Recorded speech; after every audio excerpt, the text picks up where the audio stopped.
Hello বন্ধুরা, technical PVS light চ্যানেলে আপনাদের সকলকে স্বাগত জানাই। আমি প্রতিনিয়ত আমার চ্যানেলে বিভিন্ন প্রকল্পের নতুন নতুন আপডেটগুলো নিয়ে আসি, তেমনি আজও আমি আপনাদের জন্য এক বিরাট নতুন আপডেট নিয়ে আসছি।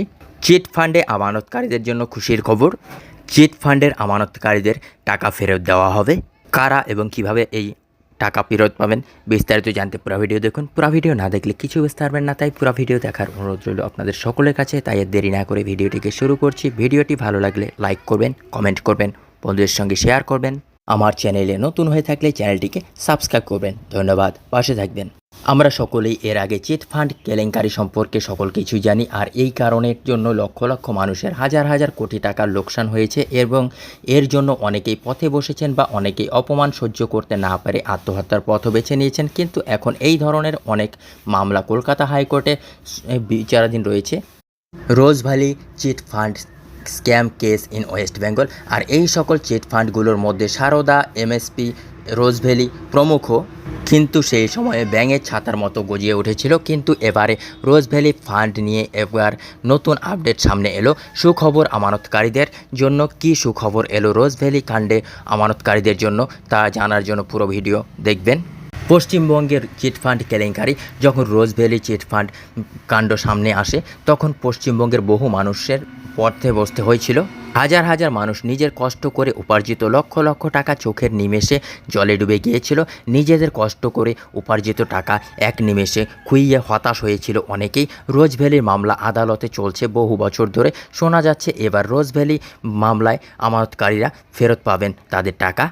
রোজ ভ্যালি চিটফান্ড কেলেঙ্কারি 2015 সালে গ্রেপ্তার হয়েছিল রোজ ভ্যালি কাণ্ডের কর্তা গৌতম কুণ্ডু। গত শুক্রবার তিনি জামিনে পেয়েছেন। চিটফান্ড কেলেঙ্কারি মামলায় জামিন পেলেন তিনি, তবে তাকে এখন জেলেই থাকতে হবে। শুক্রবার এই সংক্রান্ত একটি মামলার জামিন পান তিনি। ইডির মামলায় তার জামিন মঞ্জুর করেছে ইডির বিশেষ আদালত। এই মামলার তদন্ত করছিল কেন্দ্রীয় তদন্তকারী সংস্থা ইডি, অর্থাৎ এনফোর্সমেন্ট ডিরেক্টরেট।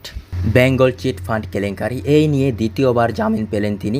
এর আগেও সিবিআইয়ের একটি মামলা থেকে অব্যাহতি পেয়েছিলেন তিনি। গৌতম বাবুর আইনজীবী মারফত জানা গিয়েছে, দীর্ঘদিনে এই মামলা চললেও ইডি এখনও পর্যন্ত চার্জ গঠন করতে পারেনি।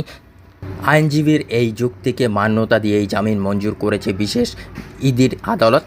কবে টাকা ফেরত পাবেন রোজ ভ্যালির আমানতকারীরা?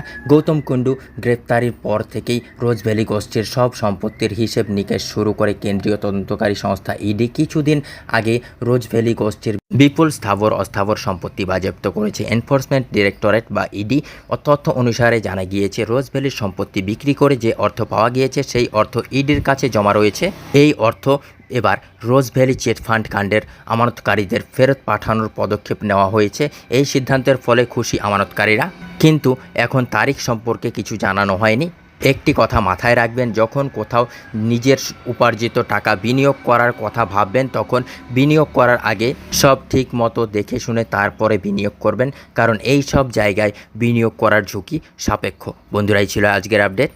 ভিডিওটি ভালো লাগলে লাইক করবেন, কমেন্ট করবেন, বন্ধুদের সঙ্গে শেয়ার করবেন। ধন্যবাদ, পাশে থাকবেন।